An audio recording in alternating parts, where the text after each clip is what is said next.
The people of God were waiting for a vengeful king to be their Messiah and have a violent take over the government.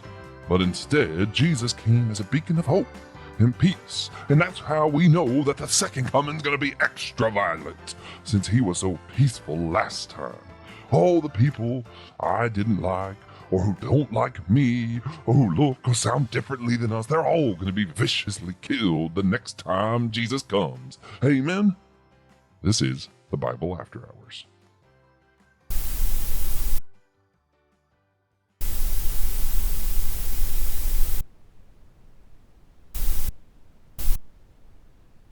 Can you hear me? Is this thing on? Okay, good. I am the foul-mouthed preacher, and this is the underground church. The word vulgar originally just meant to speak the common language of the people. It's what Jesus did, it's what Paul did, it's what the apostles did, and that's what we're going to do here today. So if you have children listening, be warned there will be some strong language, so maybe listen to this some other time. The church above simultaneously wants you to believe that the prophecies about Jesus in the Old Testament came to fruition, but people misunderstood God's intent. That's why they thought he'd be so violent. Instead, they got this little bitch-ass peace guy. They expect you to believe how they read the same passages, though.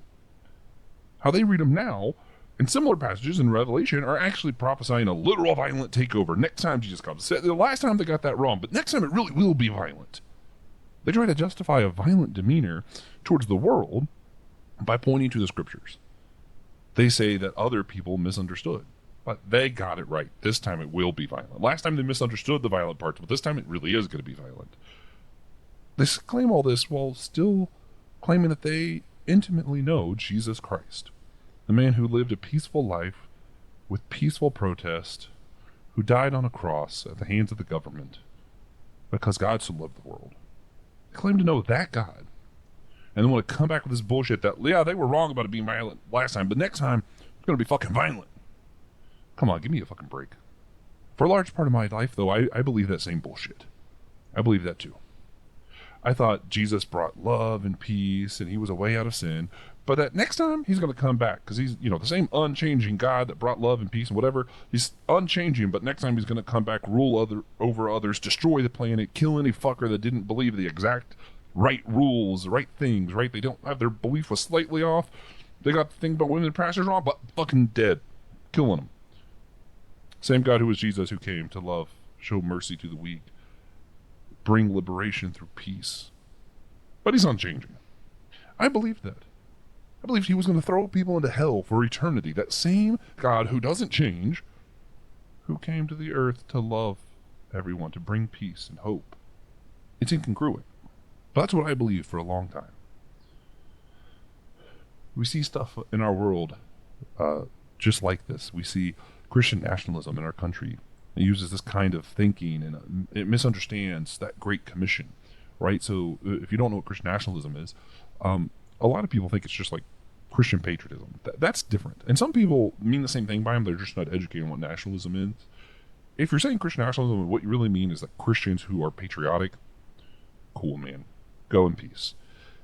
Well, no, that's just not fucking that's not what it means. Nationalism is this mindset, this is ism.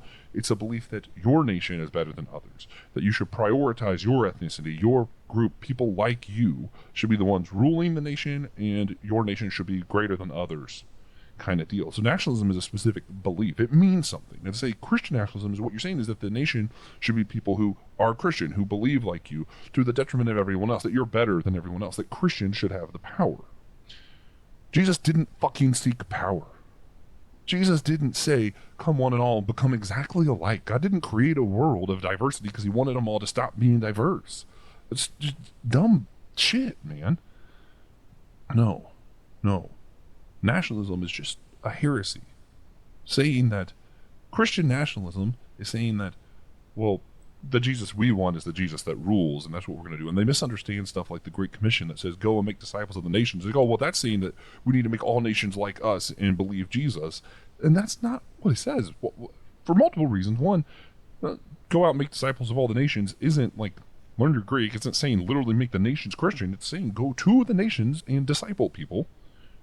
So you're just misunderstanding like the actual verb tenses of the words, but then also, what did they think Jesus meant by disciple? Did they not read all the book beforehand? Jesus, when he discipled people, didn't say, "You're wrong, I'm right, here's how we do it." He came beside people and loved them. He let them walk with him. He didn't tell them this is what you had to believe, here's what you had to do. He did say, "Follow my ways, follow God, follow the law." Like, he said stuff like that. But that's not what the discipling was. When he discipled people, he was bringing them alongside him to see what he did and to participate. He loved them. He showed them mercy. He washed their feet. He served them. Christian nationalists typically aren't trying to serve the other nations and make us lower than them. They're trying to get power. They want to be served. That's not Christianity. It's bullshit. Now, we all want justice. And it's easy, like, if we're not Christian nationalists, we like the idea of justice, of those who did us wrong, getting what's coming to them, of the fuckers that fucked us getting fucked, right? Like we all want stuff like that. It's easier to think that our opponents are going to be destroyed, rather than to think those who come against us, rather than thinking that those that we find to push back against our beliefs, against us, who make us uncomfortable, to think that they're actually going to be loved back into God's arms. It's easier to think, oh, God's going to get them in the end, than to think God's going to love them in the end. Here's where a lot of more progressive people who are probably in my camp are maybe not going to like this part, but I think a lot of this is spiritual warfare.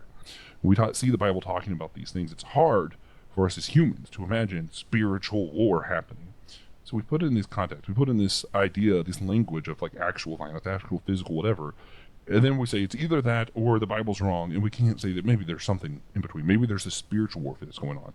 Maybe instead of God killing my enemies, maybe what God's going to do is going to come back and he's going to do away with hatred, with avarice, with lust. He's going to do away with these spiritual enemies. Maybe that's what's going on here. Because that's what Jesus did the first time. He didn't come back and was never violent. He flipped the tables. He did that, right? What Jesus did is he spoke out against the people who were being pretentious. He was not speaking out against them. He was speaking out against arrogance. He was speaking out that spirit that I'm high and mighty, that I am this religious person, you're lower than me. He spoke out against ideas. That's what Jesus is going to do. The spiritual warfare that Jesus commits is what's going to happen in that final coming as well. It's going to be taking over the spirit, that there will be no more lust, anger, violence. This is what is going to happen in the end. I believe that what Jesus is fighting isn't people, but it's principles. We're going to be transitioning, if you couldn't tell, this podcast will be transitioning to talking about the book of Revelation. We're going to give up on the Psalm thing, mostly because my voice actor refuses to keep doing Psalms. He's gotten bored, apparently. Just a little bit of a disagreement. My voice actor, Joshua Knoll, the one who's talking right now, struggles with doing the same thing for too long. And that's why you haven't heard an episode in a while. We talk to each other, and he thinks it's a good time to talk about Revelation, and I argue we can't talk about Revelation until we do some of this context stuff, which also includes talking about one of his favorite chapters, Zechariah 4, so we can't be too mad. But we're going to finish up Psalms. We're going to finish this season on Psalms. We're going to do 2 or 3 more that are actually going to pertain to our conversation in Revelation later. Then we're going to do a season that's the road to Revelation. So we'll be talking about some of the chapters in Genesis, Isaiah, Zechariah, Daniel, even some of the New Testament ones we talk about the Antichrist, to prepare for another season where we're going to talk about Revelation. So we're kind of going to be doing this transition. It's going to take some time to get there, because I think to read a book with so many references and little like cameos and stuff, you need all the context. So that's what we're going to be doing next. But before we get there, time for another segment with Stefan Crossbear.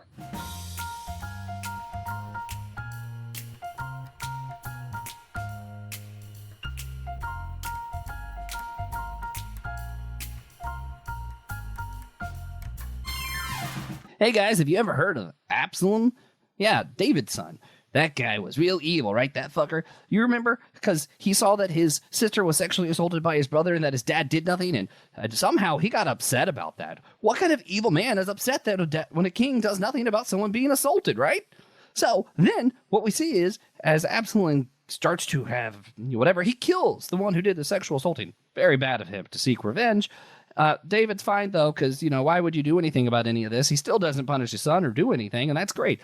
Absalom then starts to recruit everyone from the kingdom to be on his side and turn against his dad, because let's take over the kingdom. That evil, evil man who was so upset about sexual assault. And David, the righteous man who did absolutely nothing about murder or sexual assault, ends up on the run. Poor David. Then, of course, what ends up happening is David says, no one kill him because that's my son. I like him. And he gets hung up by a tree, and one of David's men comes by and chops his head off. That's what that fucker deserved. How dare he be upset about sexual assault? Am I right? And in the end, David was really sad and everything was fine. And then he had a son and his lineage continued. And that's the lineage that Jesus decided he wanted to be a part of. Jesus was part of this family drama. What's up with that? This was Stephen Crossbear.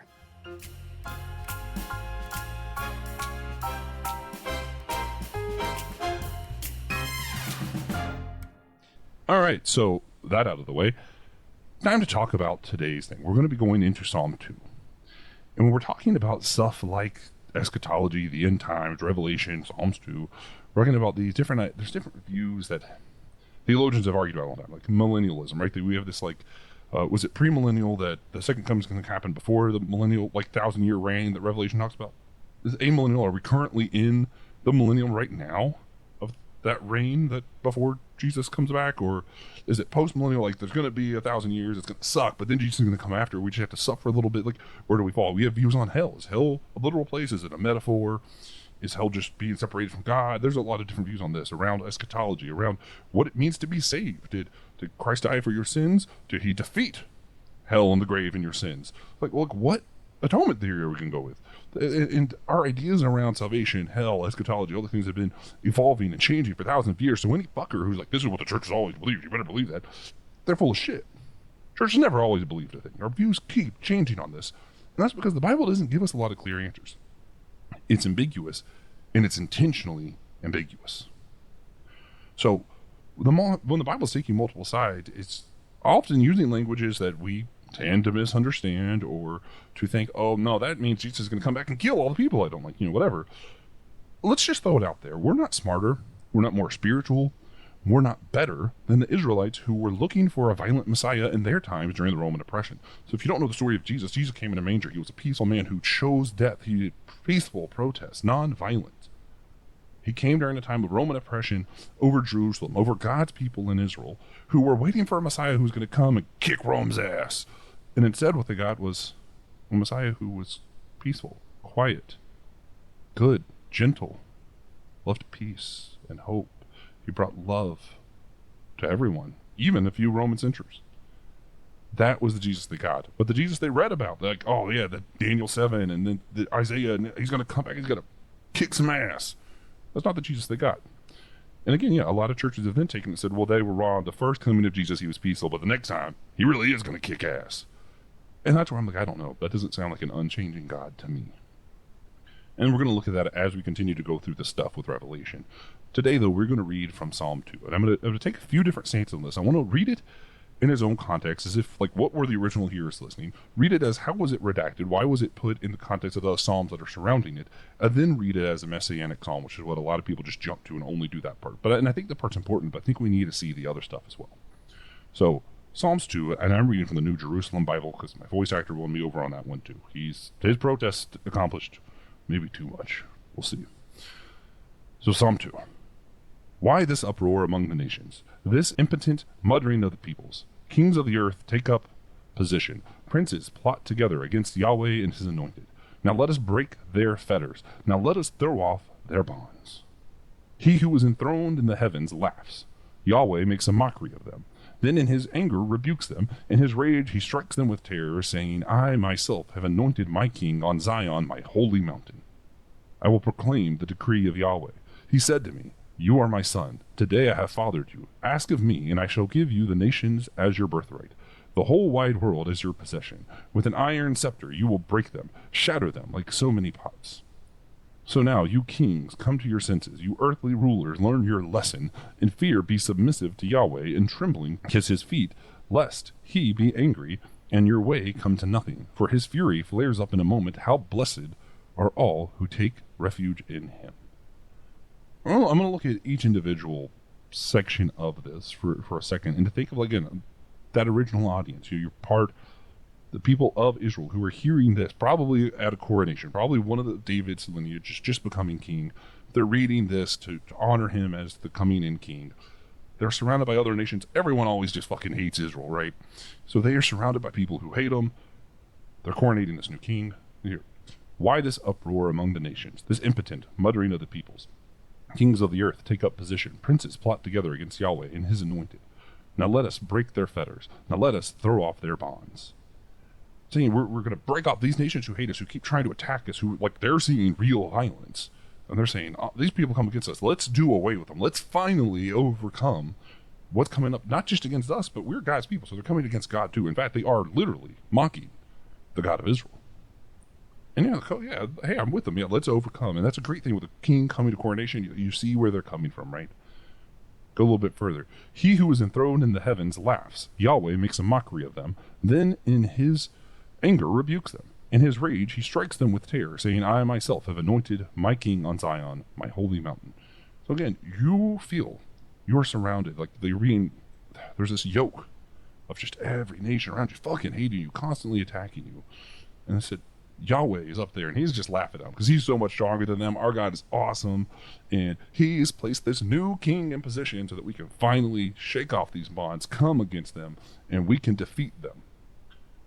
Again, you see where they're coming from. This violence, they live in a world of violence. They're seeing this new king come to position saying that we are going to fend off the violence coming against us because God has anointed you as king. Kind of seeing that going on. And specifically, I always want to point out when it says Zion, especially if we're going to get into Revelation, you need to know Zion is this mountain that represents eternal hope. That's like an eschatological thing. If you see Zion, he's talking about hope. So he says, I myself anointed my king on Zion. They say, this king is to bring you hope. So in all these other nations, all this shit's coming against you, you now have this new king. He's giving you hope, talking to the people of Israel. All right, we can go a little bit further here. I will proclaim the decree of Yahweh. He said to me, you are my son. Today I have fathered you. Ask of me, and I shall give you the nation as your birthright, the whole wide world as your possession. With an iron scepter you will break them, shatter them like so many pots.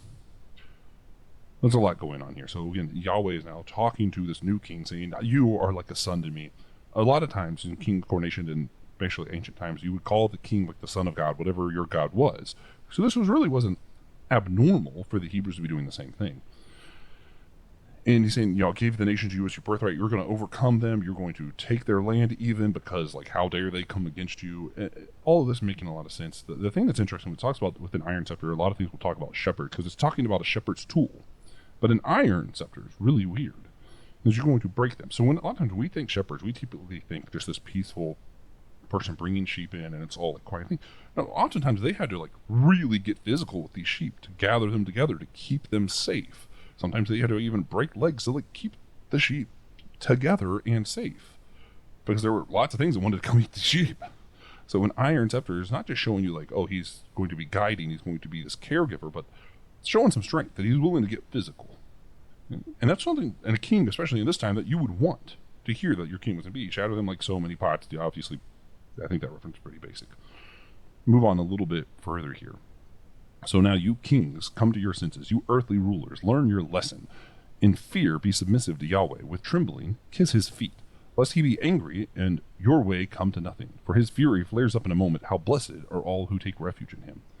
And now it's turning back to Yahweh, turning back to God and saying, even you other nations need to submit to God, because otherwise he's going to make your way come to nothing.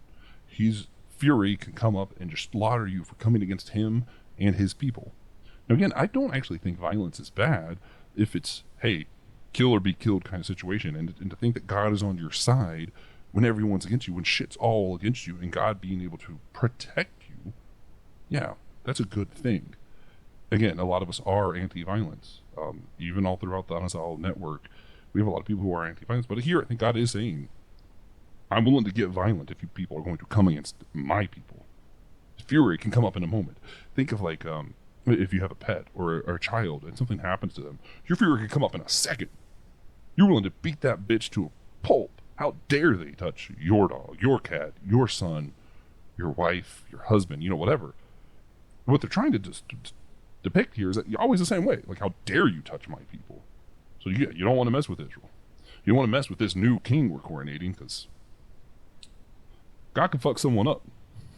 That's what they're saying here. So looking at that in its context, yeah, coronation, display of strength, I get it. It's not ideal for me. You know, I would like more nonviolence. I wouldn't like it to be all about like, God gonna fuck him up. But you see where this is coming from in the context that this would have been sung, right? Now, we want to look at it in context of the other Psalms, thinking of the editors. You know, we do a little bit of redactor criticism here.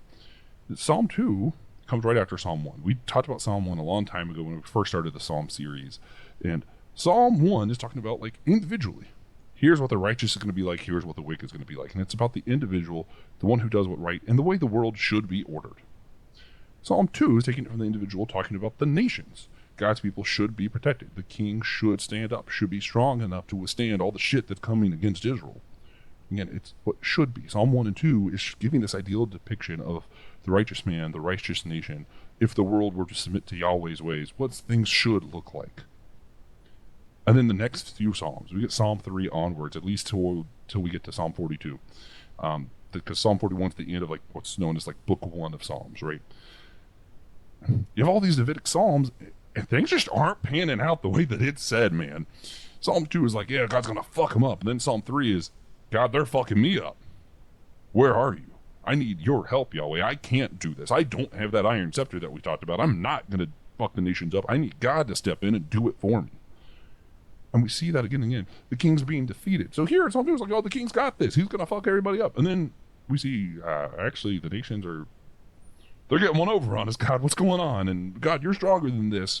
Even if the king is the one singing sometimes, saying, I'm not that strong. I need you, God. So Psalm 1 and 2 is kind of depicting this as it should be. Psalms 3 through 41 are more of a, what's actually going on? What are the prayers of people that, the real world, not what we said during the coronation, because, you know, presidents make promises, don't always have, you know how it goes. So that's what we're looking at when we look at this in the context of the other Psalms, how the redactor placed the Psalms together, at least in the book 1 of Psalms. Now, with all of that in mind, let's look at it, the messianic view. When you look at it talking about the Son of God, again, you know, I think that this is, originally, it was probably more about, hey, that's what a lot of kings called themselves. They were the son of whatever God their nation was. I think maybe it's all talking a little bit more here, because you see, talking about the Son of God, and then turning it into Yahweh himself. And I don't think that the Israelites were trying to equate their king with God. So there's a little bit of obscurity here. And when you go to the New Testament, they play on that a lot. Like, hey, this is the way it should have been. The king should have been the strong, the iron scepter, you know, all that shit that we were talking about, right? But he wasn't. He didn't live up to that. But there is one who does. God's actual son, Jesus Christ. And that's where we see Jesus is the true Son of God. And that's when we start thinking of the eschatological stuff of the end times, when Jesus actually comes back and he's gonna rule, he's gonna fuck everybody up. My problem is I still don't think the way that God's gonna fuck everybody up, the first time it wasn't through violence like this Psalm talks about. I don't think it's gonna be the same the second time. I don't think that's how God does. When God fucks them up, I think God's more concerned with their spirit than he is killing people that were made in the image of God. I don't think he's like, I made you special and in my image and I'm going to fucking kill you. No, I think God's more, I'm going to love you. That spiritual warfare that's going around you, I'm going to take care of it. The things that have a grasp on your soul, that lust, that ambition, that self-centeredness, that anger that has taken a hold of you, I'm going to fuck it up. I'm going to kill that. I'm going to break your chains. Going back to the top of this verse, talking about breaking the chains of the other nations. God's breaking the chains of the spirits. That spiritual warfare. I think that's what Jesus is all about. So I don't think even in the second coming, we're not going to see Jesus come fuck up all the other people that we don't like. I think he's going to win them back. We're going to see that second coming being a revival where the spiritual warfare is finally won. And we are meant to be members of that, in my belief. I know not everyone on the network is going to agree with that, but I think as we continue to read these eschatological texts, when we get to some Daniel, Ezekiel, when we get to Revelation especially, we're going to see that I don't think Jesus is meant to come back to just fuck some people up. I don't think that's who Jesus is. Jesus' role in this conversation is really unique. You know, I mentioned we saw how things should be. Psalm 1 and 2 is how things should work. 3 through 41 is how things actually are. We talked a lot about those Psalms in previous episodes. Jesus goes beyond that, though. He says it's actually more than how things should be or how things are. There's something greater.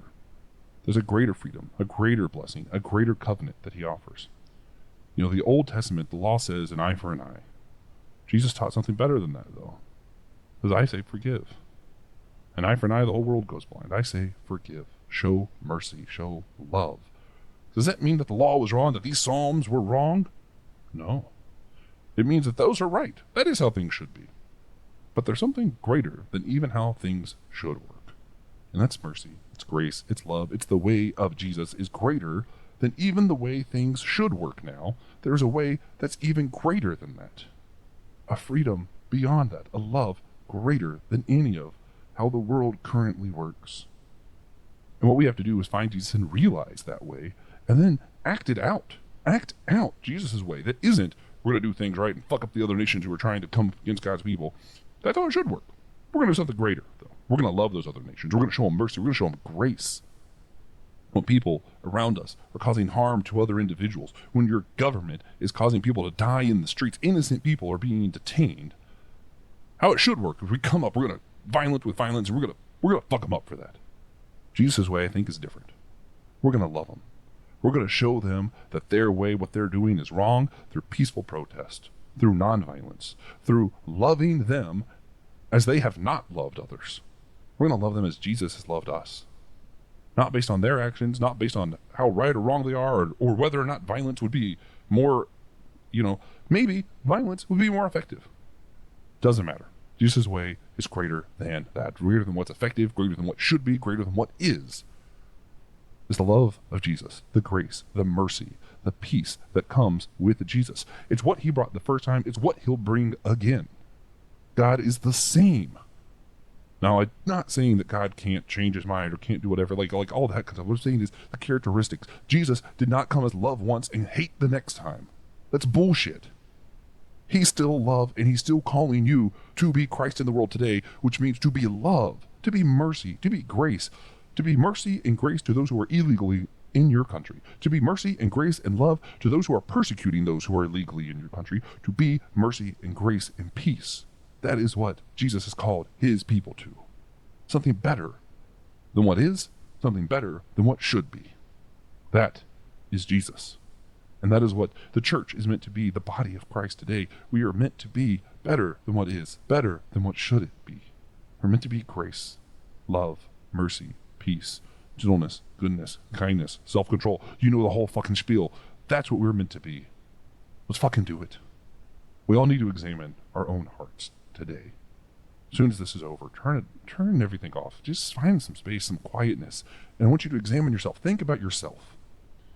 When you think about what you want in the world, what you want to see in the world, not for yourself, what you want to see in the world, do you feel more like you're really looking for judgment?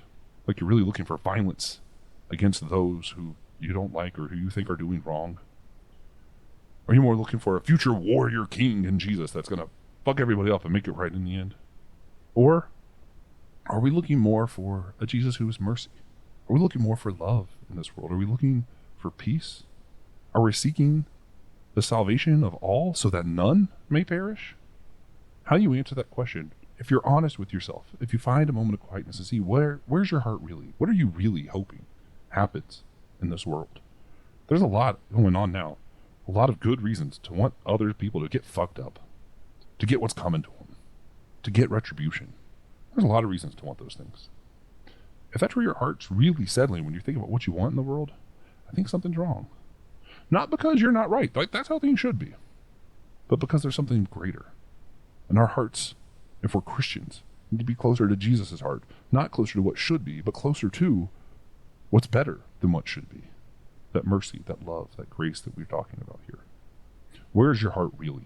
Sit in meditation for a moment. Really contemplate that. Now think, how do your actions reflect that? In your moment of meditation, you're thinking about where your heart really is. Now, I want you to ask yourself, how do your actions reflect that? How do my actions reflect that? Are we trying to enact an eye for an eye, getting tit for tat? Are we getting back at those who got us? Are your actions where somebody fucked you over at work, so you fuck them over? Your actions where you see someone hurt your children, so you're going to find a way to hurt them, or you're trying to sue someone because something bad happened to you. And I'm saying, lawsuits are, if you need to do it, you need to do it. But like, what are your actions really saying about where your heart is?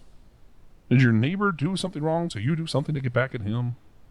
You don't like his lights, so you couldn't put something up that he doesn't like, or your football team, someone puts up a flag of a team you hate, so you do something that they hate. You're like, hey, look, I'm all for football, but where's your heart at? In all of your actions, the little ones and the big ones, how you're voting even. Are your actions because you're trying to get retribution? Or your actions because something deeper? Is it more love? Is it more mercy? Do we hate our fellow man? Do we hate Donald Trump? Do we hate Kamala Harris? Do we hate Joe Biden? Do we hate, the fucking Pete Hegseth, whoever? Like, is there hate for these leaders? Is there hate for your neighbor? Is there hate for your boss, for your coworker? Do you have hate in your heart? Or are you hopeful that each of these people, Donald Trump, Kamala Harris, Joe Biden, your neighbor, Pete Hegseth, your boss, your coworker, all finds Jesus, all finds love, finds mercy, that rather than getting what's coming to them, rather than retribution, they find something greater, they get grace, find mercy, they have a change of heart, they find love. What are you really hoping for? Be honest with yourself. And how do your actions reflect that in your voting, and how you live as a neighbor in your community, and how you work at your job? How are your actions reflecting where your heart is? Are we hopeful for a second coming to see violence take over the world? Or are we hopeful for a second coming of Jesus because we want to look upon the face of love and mercy itself and ask in bewilderment and in astonishment, look at what he does next? What are we hoping for in the second coming? What are we hoping for in the world we live in today? And how are our actions, from the smallest action in your neighborhood to your voting, to your workplace, how are your actions really reflecting your desires? And as you reflect on these things, I think it's going to help us see where our hearts really lie. If you're being honest, you're going to see where your heart really is in your actions, in your feelings here. Then you could say, am I in sync with the heart of a loving Savior? Or am I just hoping for more violence that happens to be against the people I don't like this time? Once we learn where our hearts really lie in this, we can begin to pray. We can begin to seek real transformation of ourselves and of others, of our hearts and minds, so we can be like Christ in a way where we find grace, where we prioritize love and mercy over judgment and violence. Guys, I don't want you to share this on your public social media accounts if you think it might offend somebody. If you think you can post it without offending anybody, that's great. My motive isn't to offend people with strong language and isn't that funny? That's not why we do this shit. It's because I genuinely care for people and think it's best if we can speak the language of the people to the people, and we can really wrestle together and try to engage honestly with what Scripture's saying, who Jesus really is.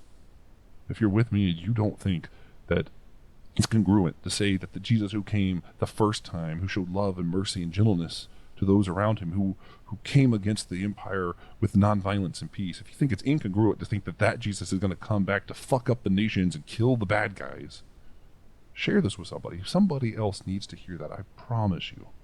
Somebody else needs to think and to hear that maybe Jesus, maybe those who are following the ways of Christ actually care more about love and grace and mercy than they do judge and violence and retribution. Somebody needs to hear it. So share it with a friend, with a family member, someone who you think might benefit from hearing that message, who maybe are willing to engage with you honestly in conversation. Engage one another. Let's bring the church back to the common people. Thank you so much for listening.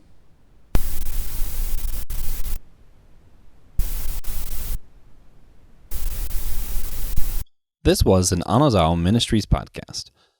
If you enjoyed this show and would like to learn more about our network, go to the website in the description below. If you'd like to check out other shows like this, be sure to subscribe to the network.